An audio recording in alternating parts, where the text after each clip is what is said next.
विदुर नीति जीवन को अंधकार बना देती है। व्यक्ति की 5 आदतें। भारत में कई महान नीतिज्ञ हुए, जैसे भीष्म, विदुर, मनु, चरवाक, शुक्राचार्य, बृहस्पति, परशुराम, गर्ग, चाणक्य, भर्तृहरि, हर्षवर्धन, बाणभट्ट आदि अनेकों नीतिज्ञ हुए हैं। इन्हीं में एक थे महात्मा विदुर।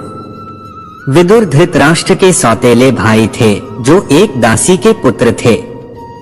आओ जानते हैं कि विदुर जी ने कौन सी 5 ऐसी आदतों का जिक्र किया है जिसके चलते जीवन अंधकार में हो जाता है। 1. क्रोध। महात्मा विदुर कहते हैं कि क्रोध यानी गुस्सा इंसान का शत्रु होता है। काम, क्रोध और लोभ यह 3 प्रकार के नरक यानी दुखों की ओर जाने के मार्ग है।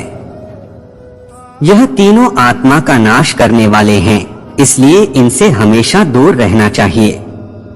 2. ईर्ष्या। ईर्ष्या दूसरों से घृणा करने वाला, असंतुष्ट, क्रोध करने वाला, शंकालु और पराश्रित, दूसरों पर आश्रित रहने वाले, इन 6 प्रकार के व्यक्ति सदा दुखी रहते हैं। यह जीवन को अंधकारमय बना देते हैं।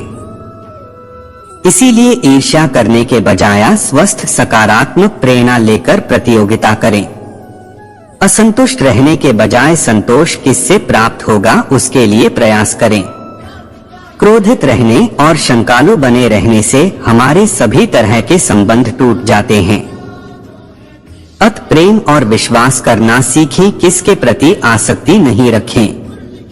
प्रत्येक व्यक्ति को उसके तरीके से स्वतंत्र रहने दें। 3. विश्वास करना। जो विश्वास का पात्र नहीं है उसका तो कभी विश्वास किया ही नहीं जाना चाहिए, पर जो विश्वास के योग्य है उस पर भी अधिक विश्वास नहीं किया जाना चाहिए। विश्वास से जो भय उत्पन्न होता है वह मूल उद्देश्य का भी नाश कर डालता है।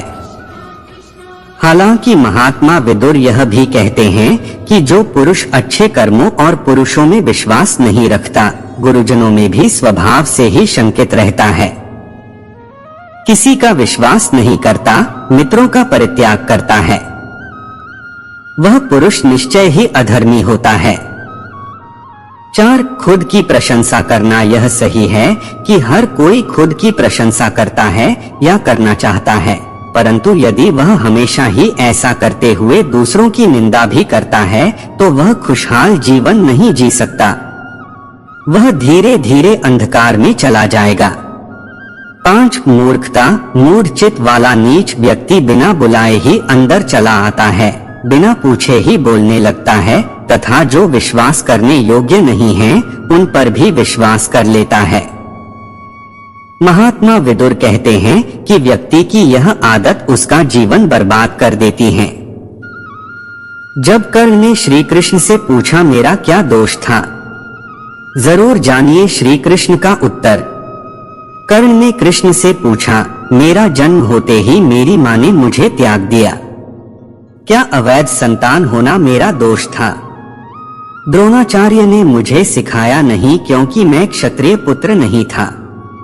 परशुराम जी ने मुझे सिखाया तो सही, परंतु श्राप दे दिया कि जिस वक्त मुझे उस विद्या की सर्वाधिक आवश्यकता होगी मुझे उसका विस्मरण होगा, क्योंकि उनके अनुसार मैं क्षत्रिय नहीं था।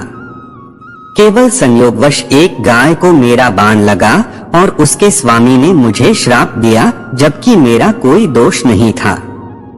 द्रौपदी स्वयंवर में मेरा अपमान किया गया।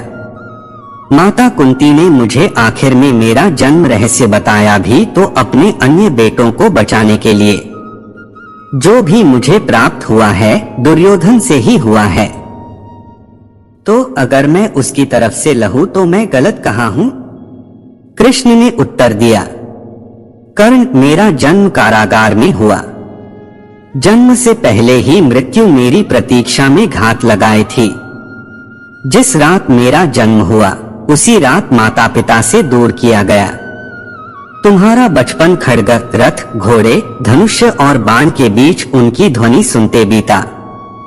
मुझे ग्वाले की गौशाला मिली, गोबर मिला और खड़ा होकर चल भी पाया, उसके पहले ही कई प्राणघातक हमले झेलने पड़े।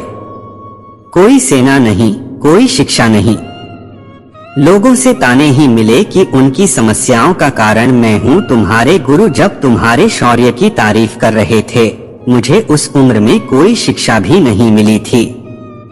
जब मैं 16 वर्षों का हुआ तब कहीं जाकर ऋषि सांदीपन के गुरुकुल पहुंचा।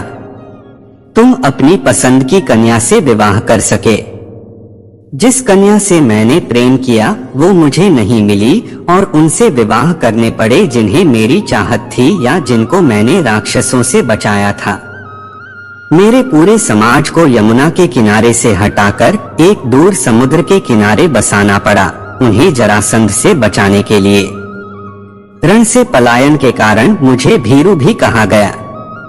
अगर दुर्योधन युद्ध जीतता है तो तुम्हें बहुत श्रेय मिलेगा।